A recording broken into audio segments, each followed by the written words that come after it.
Hello, welcome again to my channel, Take the Meat, Spit Out the Bones, where we talk about education research, all things education research. Today, we're going to be talking about teacher turnover rates. Teacher turnover rates. Okay, so again, this data is from a nationally representative sample survey of public, private, K-12 schools, principals, and teachers in the 50 states and District of Columbia. So it's around tens of thousands of teachers that responded to this survey. So it's a sample, not everyone. It's a sample size that kind of tells us what the national average may be, right? So it's just a sample, it's not everyone that is being polled, all right? And then also it's a voluntary poll, right? So they will volunteer this information. It's self-reported, right? Okay, so let's look at teacher turnover rates. And I want to know, why do you think we have such high teacher turnover rates? Also, too, I think these numbers are going to get a lot more stark in the future because of young millennials and Gen Zs that may not stay in teaching long. So these numbers may make a drastic change. It has kind of held steady across the years, but I think it's definitely going to make a change in the coming years. Okay, so let me share my screen and we're going to be talking about teacher turnover rates. So again, this is from the National Center for Education Statistics. So they are publishing this info from the survey that I was telling you about. So big thing, stayers are teachers who stay in the actual school after the survey was completed. Movers are people who actually move from one school to another, and then leavers are people who actually left the profession altogether. So among the teachers in 2020 and 2021 in America, right, who voluntarily moved to another school for the 2021 and 2022 school year, a higher percentage of public school teachers than private school teachers reported school factors as the most important reason for the move. So school factors, what do you think are school factors? If you're one of those teachers, why did you move? School factors could be relationships with the teachers, curriculum, lack of resources, high student rate, not getting coverages, not getting breaks, high workload, could be parent issues. It can be a lot of different things, right? So while a higher percentage of private school teachers than public school teachers reported salary and other job benefits as the most important reason. Wow, so that's really big. So what we're finding is that private school teachers aren't really paid as well or don't have better benefits than public school teachers. So that's something too for private schools to start thinking about, paying their teachers more and giving them better benefits. So 84% of public school teachers stay in the field, right? Whereas 82% of teachers in private schools stay. But then you see around 16% of public school teachers either move to another school or leave the profession altogether, right? And you see a lot of these folks leaving more in the earlier years of their career, right? Whereas private schools, we see around, let's say 18% of them leaving whether a school to go to another school or leaving the profession altogether. Actually, a higher percentage of private school teachers leave the profession altogether. Okay, so let's look at some of the statistics. So the percentage distribution of public and private school teachers by mobility or attrition rates. So if you notice, it kind of has stayed steady at 84% from in a past decade. And so, like I was telling you, these are the numbers, these are the movers and the leavers. Move to another school, leavers meaning leaving the profession, right? So it pretty much has stayed steady in public schools. But I really want to see how these numbers change after COVID. Also, we have more of the younger millennials and Gen Zers entering the field of education. So private school, if you notice here, 6% move to another school. Maybe they're moving to public schools where they have better pay and also better benefits, but 12% actually leave the profession altogether if they're in a private school. So that's really, really interesting just to dissect. So voluntary reason for moving schools. So these are the reasons why people, the movers, actually moved. All right, like we said, school factors, right?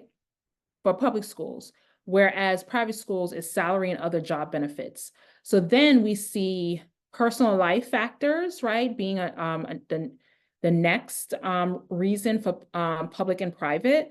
But then we get into other factors we may not know, and assignment and classroom factors are issues.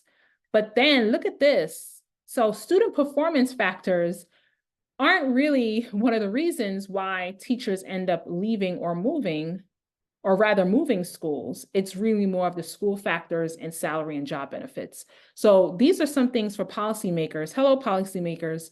Why don't you make better conditions for schools, right? Better funding, better supports, put more bodies into those classrooms, lower class sizes, giving teachers a fund for school supplies, for just regular stuff for their kids. If the kids need a jacket, some shoes, some clothes, some pencils, some books, giving them endless amount of curriculum materials that they can, evidence-based curriculum materials that they can possibly implement, whichever the children are more attuned to, right? So not just one curriculum that the district or school, the school entity chooses. Give them a multitude of curriculum that other, various kids may be more attuned to than others, right? So salary, increase the salary. We had another video about teacher salary in this country, how drastically less teachers are being paid other than, other professions. So we need to talk more about that. So that's a huge issue, right? Also, mobility or attrition rates by teacher characteristics. So let's look at the stayers, movers, and leavers in public and private schools. So how many years of experience they have. So if you notice here in public schools, who are more likely to leave? The people who have 3 years or less, right? The least likely to leave are around, they have 10 or more years of experience. They're probably more vested in their school districts. They're staying, they're getting their health benefits or pension, and they basically can't move or may not move, right? So who are the movers? The movers are typically the ones moving to another school. They have less than 10 years of experience. So around 23% of them are moving. And then the leavers, oh, wow, this is interesting. The leavers in public schools, 15 or more years. That's 9%. So I'm thinking, my guess, because I don't know, we can always, if there's more research, I'm sure there's tons of research why 15 or more years of experience of public school teachers left this year. But I have a funny feeling it had to do with COVID and the demands of technology on the older population. That's just my theory. What is your theory? Write down in the comments. All right, so private schools. So if you see the ones who are actually leaving, the more likely to leave, or rather the stayers, the more stayers are the ones from 10 to 14 years. The people more likely to leave are the ones with 3 years or less of experience. The movers have around 3 years or less, and the leavers are 3 years or less experience. So if you notice, definitely the ones with less experience are the ones more likely to leave, move schools in private schools, and less likely to stay. All right.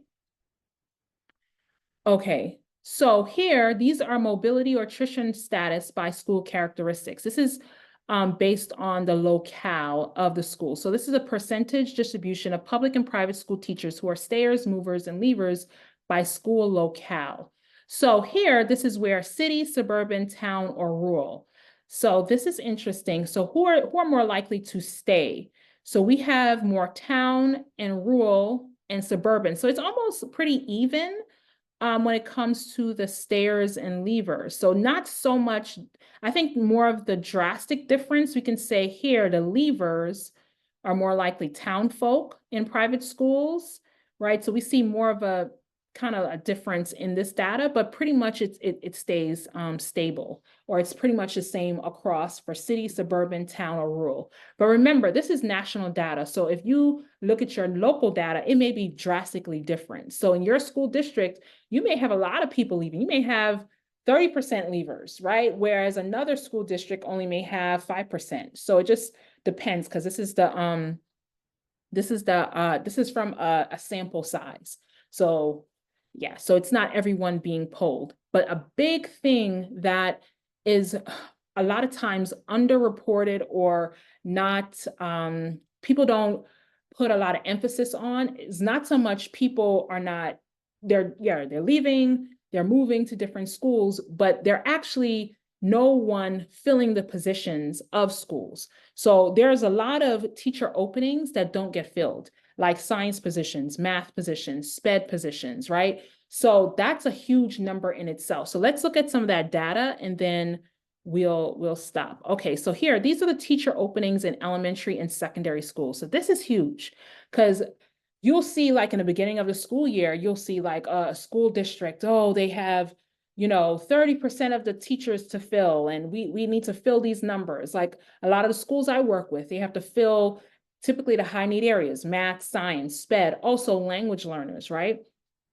So here, generally among public and private schools with open teaching positions in particular subject matter fields, higher percentages of schools reported having difficulty filling these openings in 2020 and 2021 than 2011 and 2012. For instance, 40% of public schools hiring for open teaching positions in special ed in 2020 and 2021 reported having difficulties filling the opening, compared with 17%.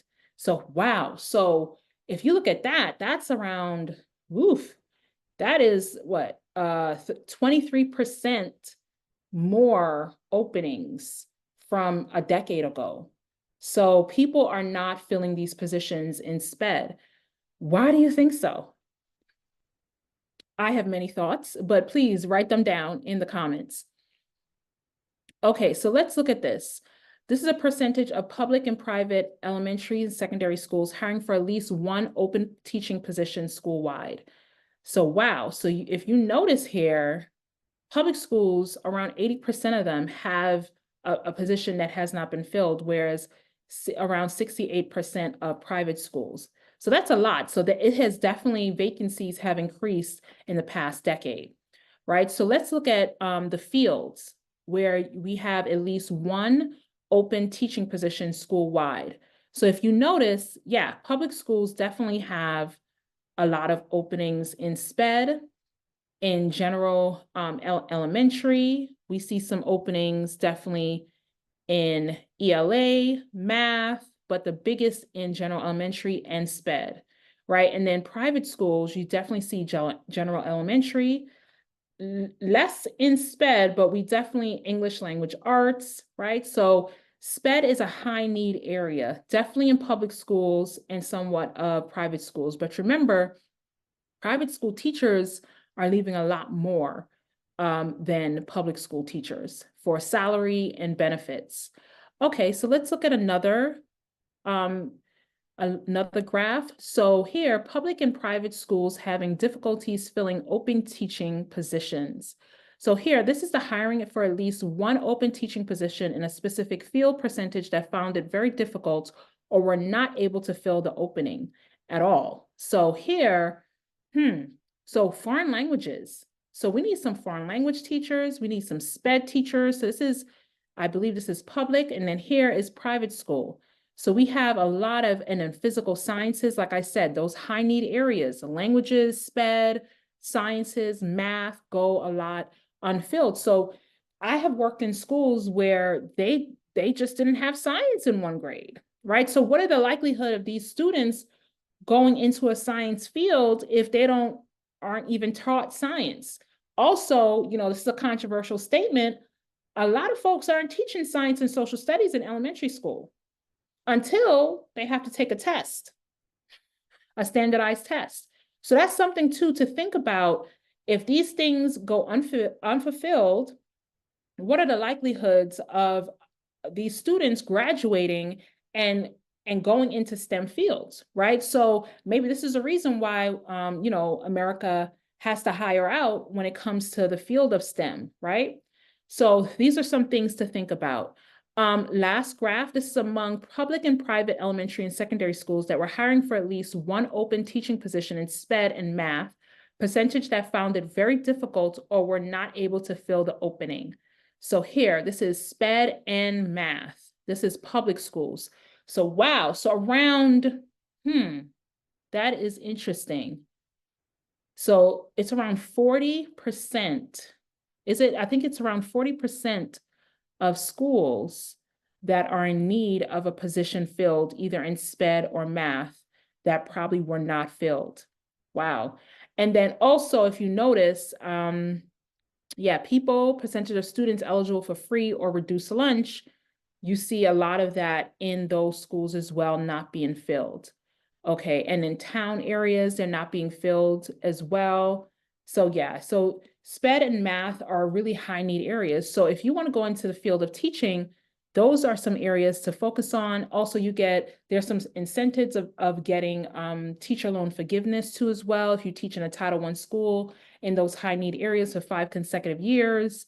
So that's something to think about. And also policymakers, how can we increase these numbers where teachers are staying in the field? We are having an abundance of SPED teachers, math teachers, science teachers, language teachers.